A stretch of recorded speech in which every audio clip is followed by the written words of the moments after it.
In this week's episode of the Investors Corner, me, Mike and Ollie are going to discuss the new housing minister and what impact that has on the current renters reform bill.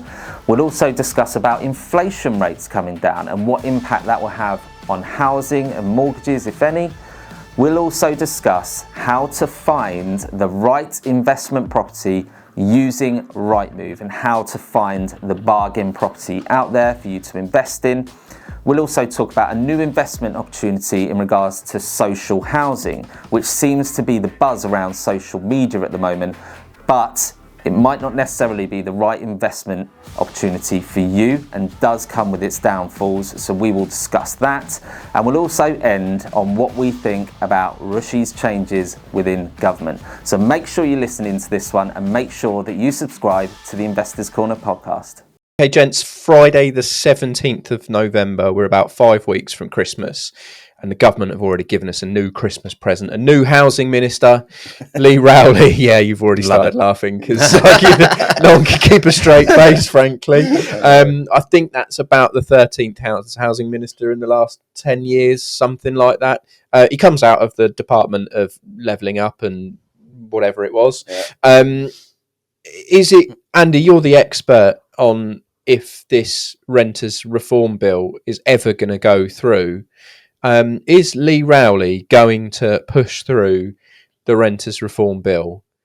What do we think? Not a clue. Good, Mike. Okay, not it's going to be a short episode. Yeah. No, I think. Look, the things that are being discussed in the renters reform bill will still go ahead. I don't think it'll have any impact on that. I think it's quite clear what they're going to push through. Whether some things change of that, because a bit of pressure will be put on him from various people. I don't know, but who knows now? It'll probably change again in a couple of weeks' time. There'll be someone new in.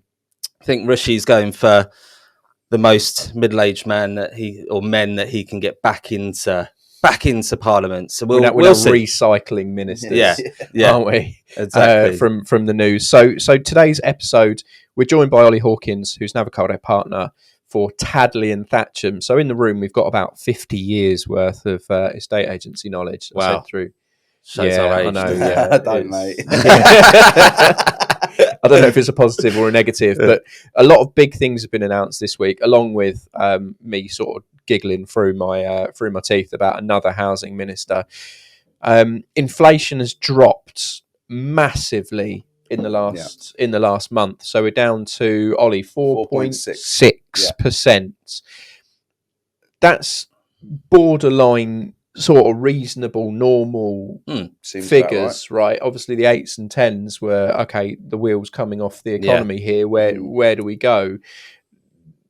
Interest rates were pushed up 14 times in a row to 5.25%, where we currently sit, which has actually done what it said on the tin and brought inflation, as we are now, under control. Yeah. So we're obviously 5 weeks from Christmas, so everything goes a little bit quieter from here on in as people start putting Christmas trees up. So with that news, where does it put you as a sales and letting agent for 2024? I think it puts me in quite a good position, to be quite honest with you. I mean, we're now seeing the reduction in inflation, which should then hopefully have a knock-on effect with the mortgage interest rates further. And then with more mortgage interest rates coming down to hopefully, we're seeing sub 5% now, relatively high loan to value, but hopefully with what they've done, it should push across the rest of the market, and we should see more competition coming from the other lenders, which I think is just going to give us hopefully a much better market next year. Now, saying that, I don't actually think the market this year has been bad at all. No. Everything I've taken onto the market has gone on to sell, and the rental ones have gone absolutely bananas, as they still continue to do. But I think we should start seeing hopefully another sort of further reductions in mortgage interest rates, which should then hopefully then help push more people into the market, get people off those fences, and then we'll see, better levels of sales next year, but also hopefully higher values as well. Yeah, I think you got to hand it to Rishi, haven't you? He did say that he would half inflation. Yep. Which is there or thereabouts. So that's been done. So you've got to hand it to him. He said he's done what he said he would. It's just the base rate that we've got to see come down now. I think that once we see that start coming down, that will have the effect on the mortgage rates more than what it is at the moment. So yeah, it'll be interesting to see what happens with that. But with inflation coming down, it should have the effect on bringing that down. Mortgage rates get better, more people out buying. So yeah, I mean, hopefully 2024 will be positive. So swap rates are way below Bank of England base rate at the moment, which is what mortgage rates are more traditionally based upon. As you mentioned, Ollie, competition from the banks is likely to be rife because the amount of housing transactions and therefore the amount of mortgages that have been written in 2023 is way below target. So next year, I imagine banks will look to fill that gap.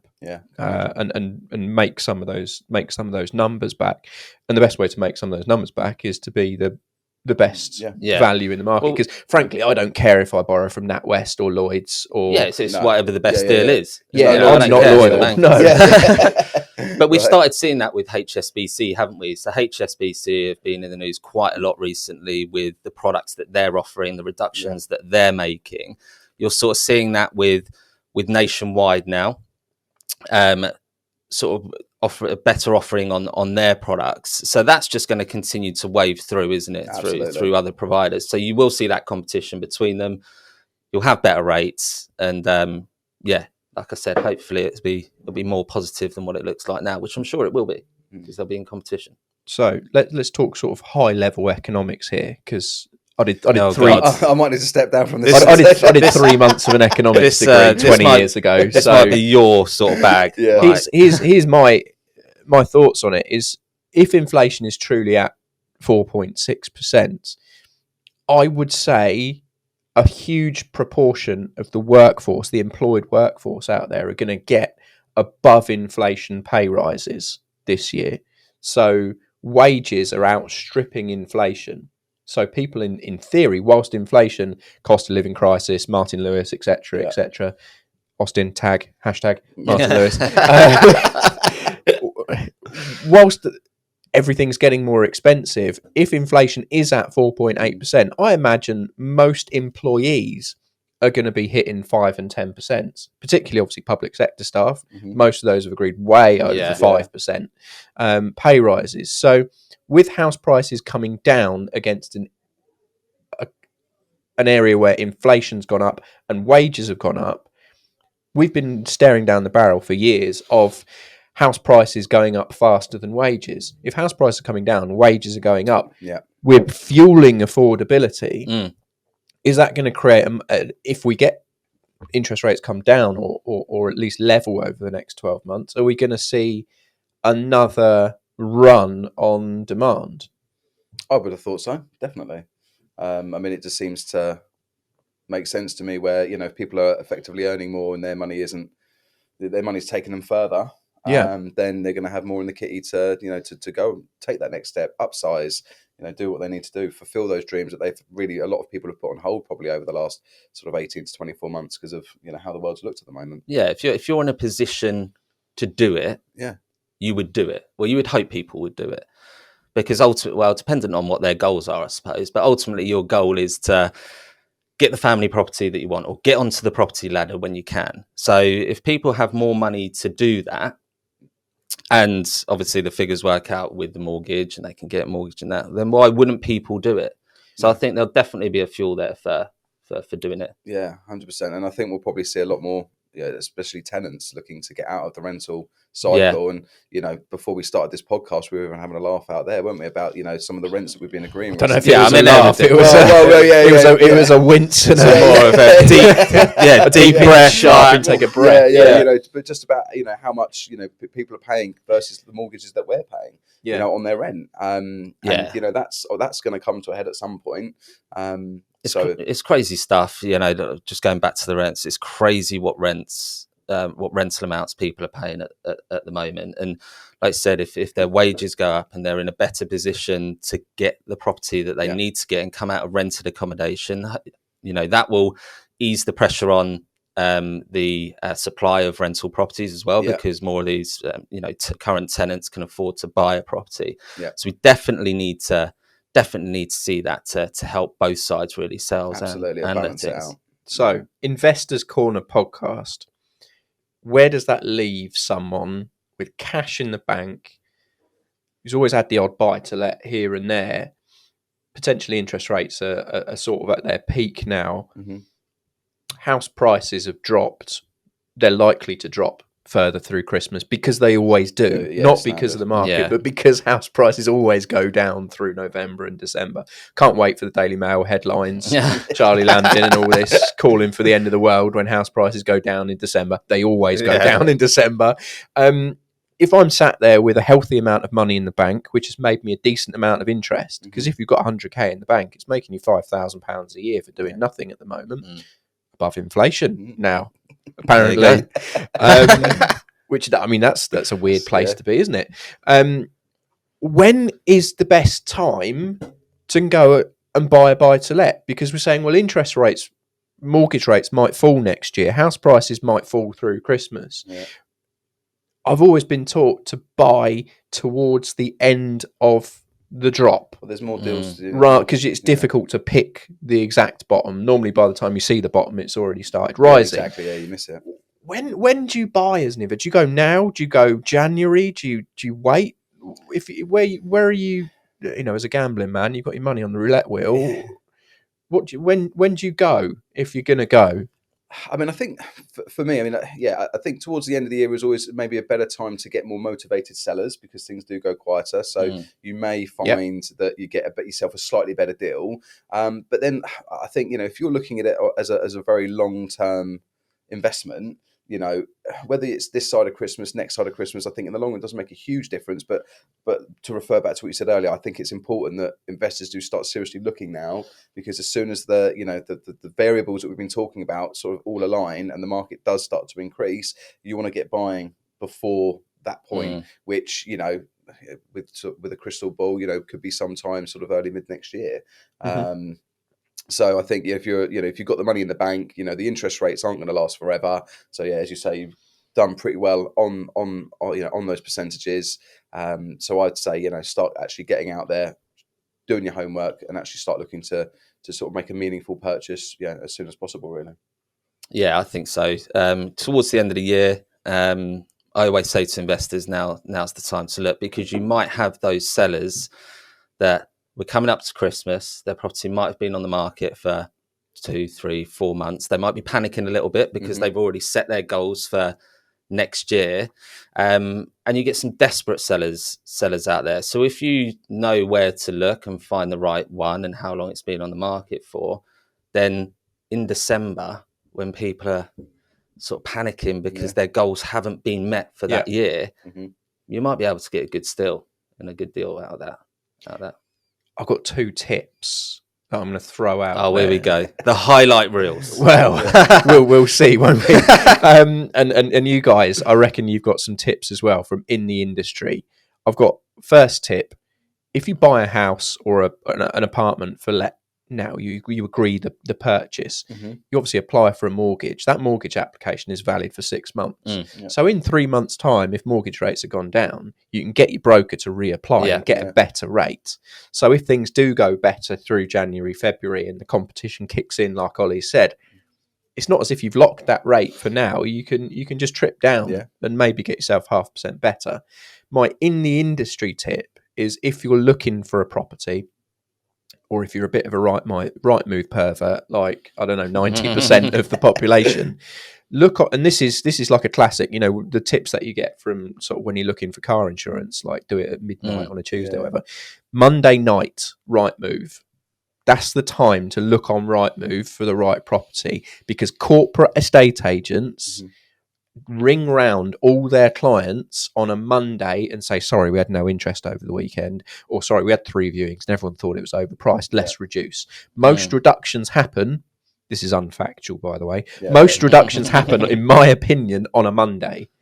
So Yeah, you'll see makes a the lot of sense. deals Monday night, Tuesday morning when those uploads happen. A lot of estate agents have live uploads. A lot of them happen at 6 p.m. Mhm. So if you look after 6 on a Monday, you'll see the fresh reductions, and there's your deals. Yeah.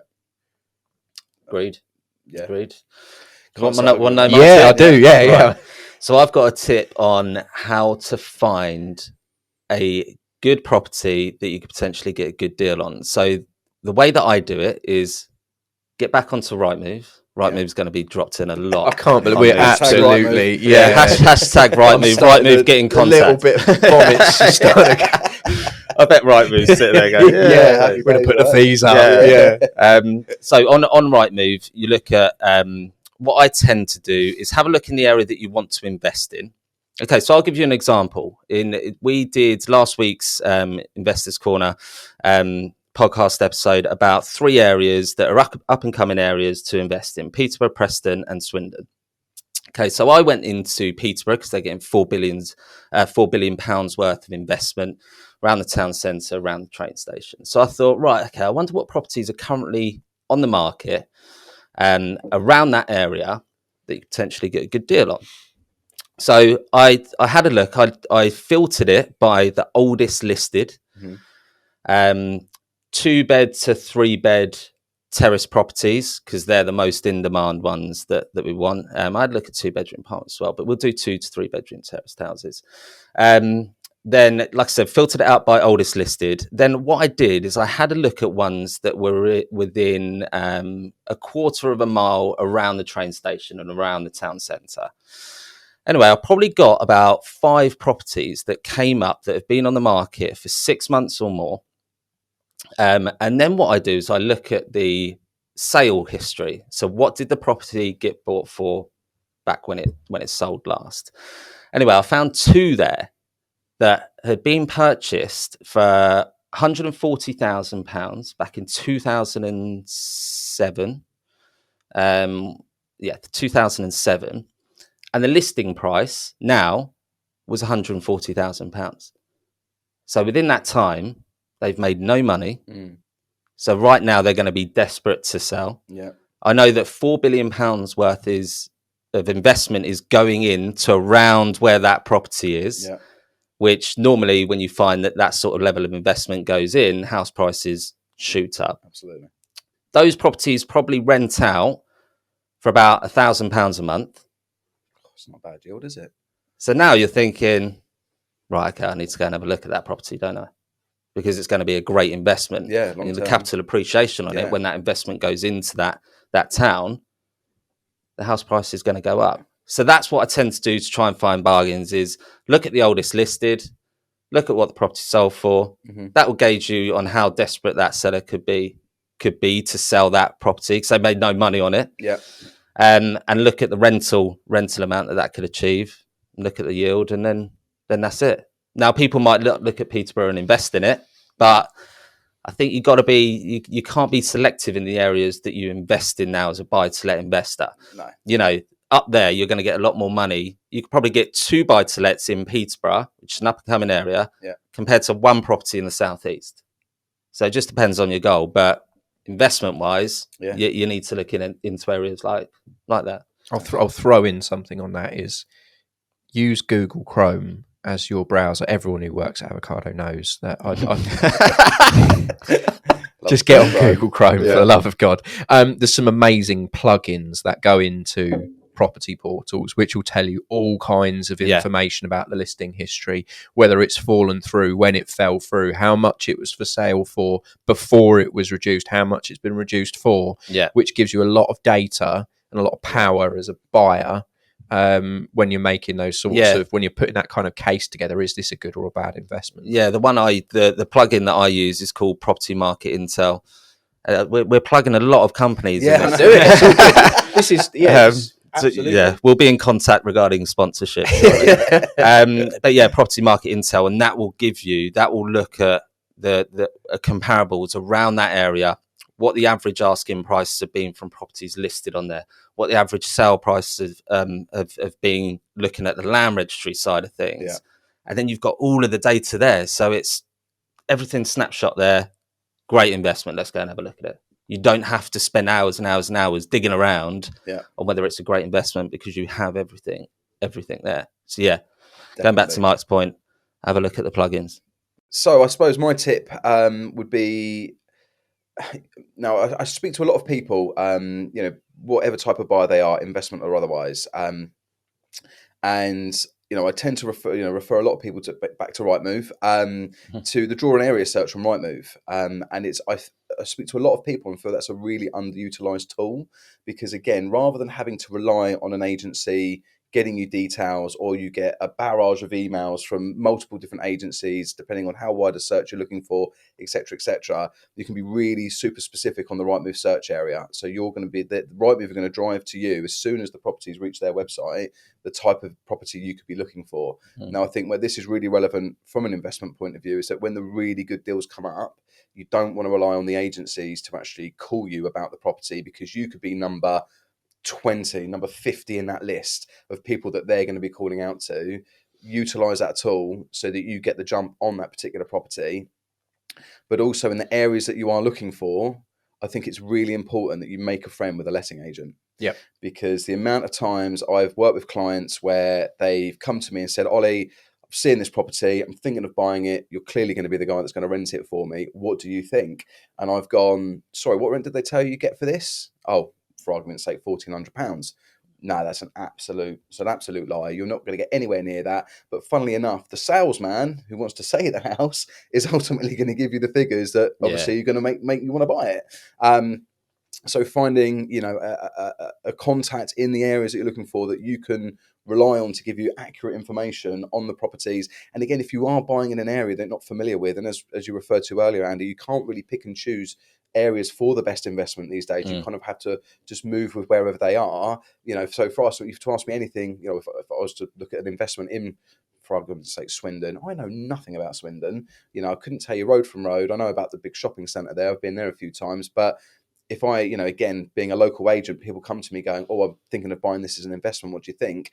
Now, the numbers that they've been given might stack up, but actually, is it the right sort of investment for the target market of tenant you're looking for? Yeah.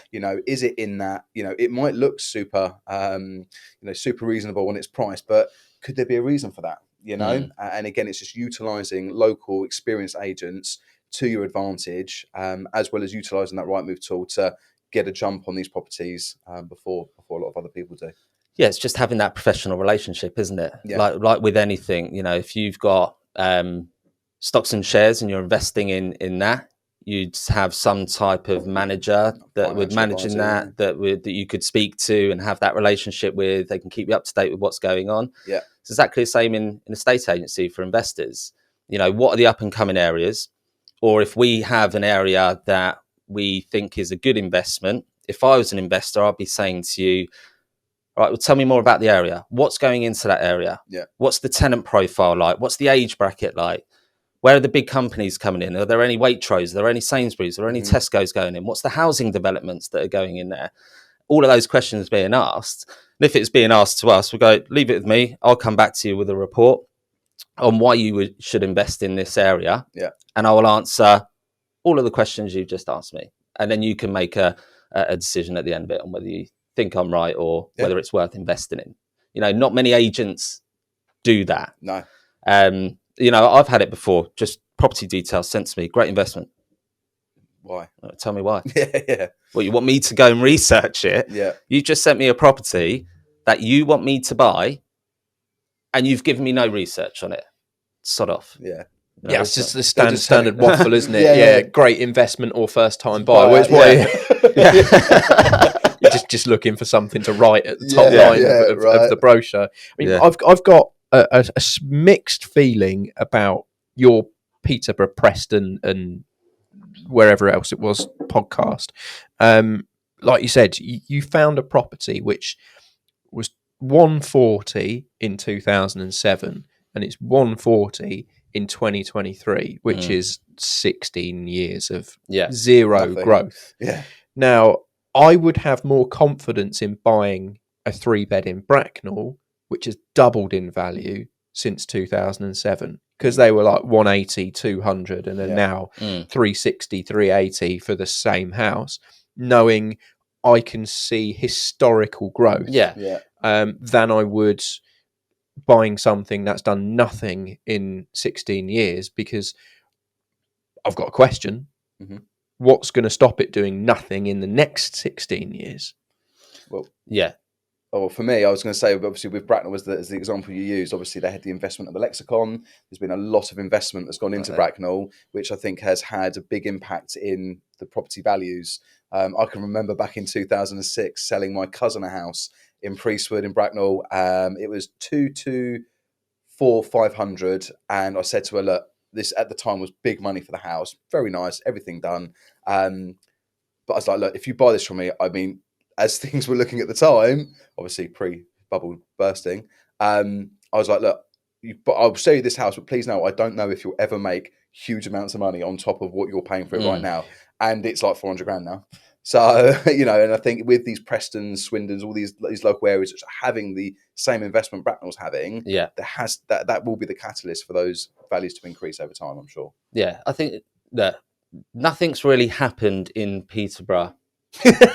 sorry from anyone that's listening to Peterborough, but nothing has really happened there over a period of time.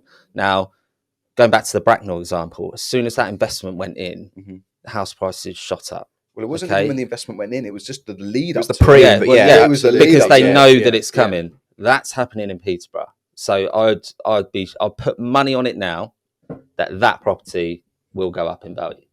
Yeah, I'd be confident it would. Don't hold me to that if you're listening. You put money on it though. Yeah, it's just this is the conversation that people have when they make the decision on what to do, though, because that's the negative side of it, with the potential reasons why you won't see what you've seen over the last 16 years.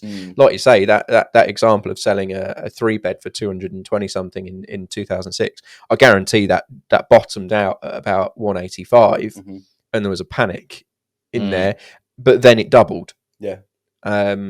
Because that's what we saw. Bracknell house prices. Bracknell was a fantastic barometer for the rest of the UK. Just like Stevenage, for example, just like any new town, because there's a lot of the same house repeated.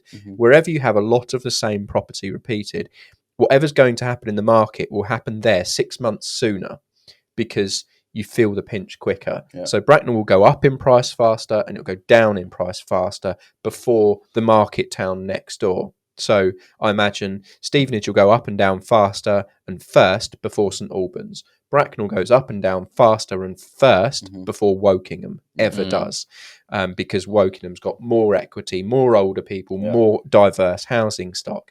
So the point I'm making in a very slow manner is you can look at these towns and go, okay, what's happening? How fast are they going down in price? Because if you suddenly got 85 houses that are all exactly the same on the market, there's always someone who's slightly more desperate to sell than you are. And that's what brings the prices down faster.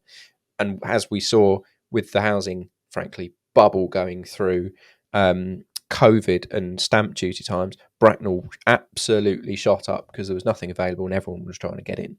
So those towns, for me, are the best barometers to watch to see what the general housing market's doing. How do you keep an eye on those towns, though? I think exactly what I said is looking at is getting your Google plug-in to your portal and seeing, okay, what are they selling? How many are reducing? How many of the same housing type are available this week compared to last week? And track some data.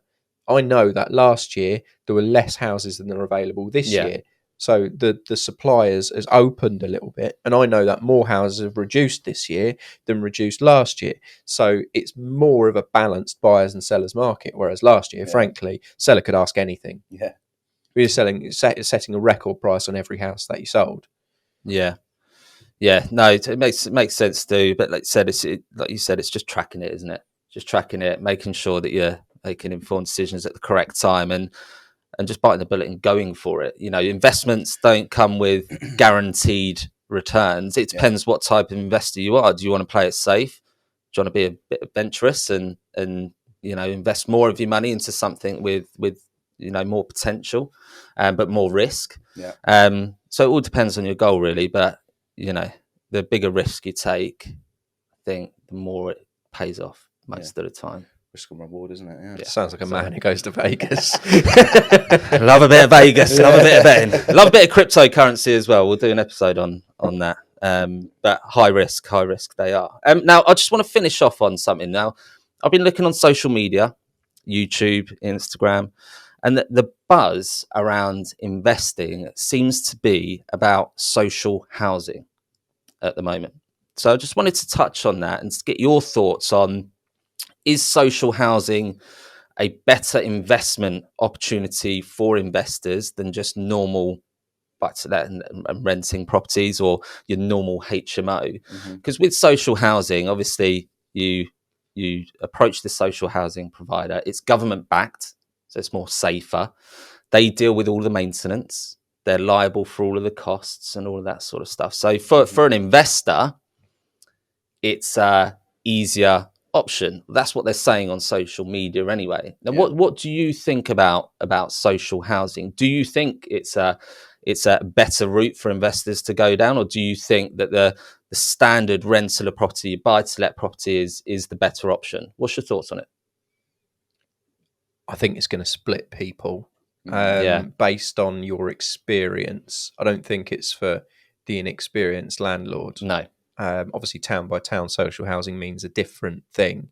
In the southeast, there's a huge amount of people who get housing benefit top up because they're in regular jobs with families, but still get a top up because of the prices that are required. And in the towns near me, councils offer to rent properties back for 3 odd years on a guaranteed tenancy, take over, etc., etc. But I would always ask a question, if you're doing the maintenance, to what standard? What maintenance is that? It's to what standard and to what cost. And if a kitchen needs replacing, you're not going to get the kitchen you wanted, and blah blah blah. So if you do have an emotional attachment to a house, it's probably not for you. No. If it's a pure numbers game, if I'm where I am and I'm buying a house because Peterborough keeps getting mentioned, it's the only town I can think of. I don't have any kind of attachment to that property, and therefore it just needs to yield the highest possible that especially if I'm staring down the barrel of potentially no growth. I need it to return the best on a monthly basis, and if that's the way it's going to return best, I'm going to look at it. I see, that's it's a legitimate way of doing it, because if you look at demand and supply, there is no more chronic shortage than in social housing. Oh, absolutely.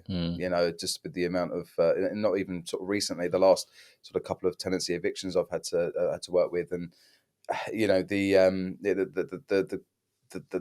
the councils are so short on stock that they're just doing everything to keep those people in those properties for as long as possible, dragging out those processes for landlords, which I think is a real sign that they're desperate. So there is definitely a need for it, and I think obviously you do generally have to sign up on a longer term contract with the council. They're not going to do it for you 6 or 12 months. So again, if as you say, if it's a house that you're potentially wanting to return to, it might be an overseas trip, a work placement that you're looking at, then it's definitely not the right thing to do. Because you might find you'll be back sooner than you'll be able to get the house back. There are a lot of stigmas attached to it as well. A lot of new landlords, when I go and see them, in the conversation of like housing benefits or sort of social housing comes up, they always refer back to the can't pay, take it away, and all the things that they've seen on the telly and this kind of thing. But actually, generally in my experience, I've found that a lot of the tenants who we've rented to who have been in receipt of housing benefits, have been those hardworking, good people that because they're if you like supermarket workers, or they're not they're in sort of minimum wage jobs, they just can't afford the rents, as you say, that need to be paid. So that counts. But I've always found them to be some of the most respectful tenants, and actually have really looked after properties, because I think they know, because there is that stigma attached to their situation, they actually if they're a good sort, they know that, and they do everything they can to keep their head down, keep the place looked after. They don't want to give the landlord or the agency any reason to want to ask them to leave. So I actually think there is that general stigma, but if you look at it from that point of view, I think that makes a lot of sense, and I've seen it firsthand. It's like I said, it's a new investment thing that's creating a buzz on social media. It's all positive on social media on how they've made a success of it. Everyone's a millionaire on social. Yeah, I mean, yeah. we're Yeah. right here on. They've every never had platform, any but fails in their life or Yeah. anything like that. It's all positive, load of rubbish. But if you're thinking about this is something that you want to do, just make sure that you do your research first. Don't jump straight into it. It's a lot different of an investment opportunities compared to your normal renting of a property. So yeah, don't jump straight into it. Do your research and don't listen to social media all the time straight away. Yeah. So apart from us, yeah, we tell it how it is. Yeah. To finish up on then, so just a recap of what's happened in government. So David Cameron back. What do you think? Yeah, I was shocked to hear that. Not gonna lie. Useless then, useless now, probably. Thought I'd seen the last of him, to be honest. But Yeah. there we go. yeah, I mean, I had no idea you could be a government minister and not be an MP. Yeah. It's taught me something this week. Yeah. I don't know whether it's useful or whether it's useless information, Yeah. but it's taught me something. Yeah, Rashid's making some Just do what you like. Yeah. making some moves, making some changes. Obviously, yeah, we've got new housing secretary, so we'll keep you updated of what happens on the renters reform bill as well when there's updates. Everything seems to be going through at the moment, but like I said at the beginning of the episode, things may change, but we will keep you updated with that. That's done. Thank you Till very next much. Another week. episode. Yeah. Till next week. Listeners, obviously, if you like this episode, make sure that you hit the subscribe button. We will be back next week with another episode. And if you've got any comments, put them in the comments section and we're happy to answer them. And if you've got any guests that you want on or any specific subjects that you want to discuss, then let us know. Chaps, thank you. Thank you. Thank you, lads. Why have we made the Investors Corner podcast, Ian? I think online at the moment there is just way too much noise, waffle and nonsense. Everyone's got an agenda.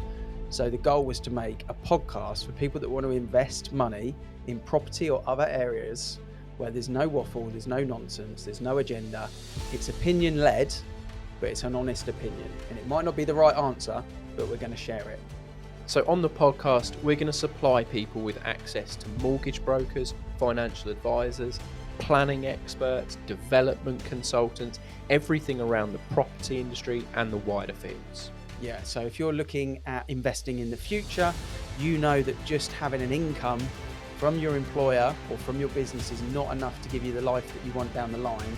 We're going to hopefully give you some of those answers that will give you the solutions you need for the future. So please hit the subscribe button. The more subscribers we get, better guests that we can get on and the more people that we can reach. So hit subscribe.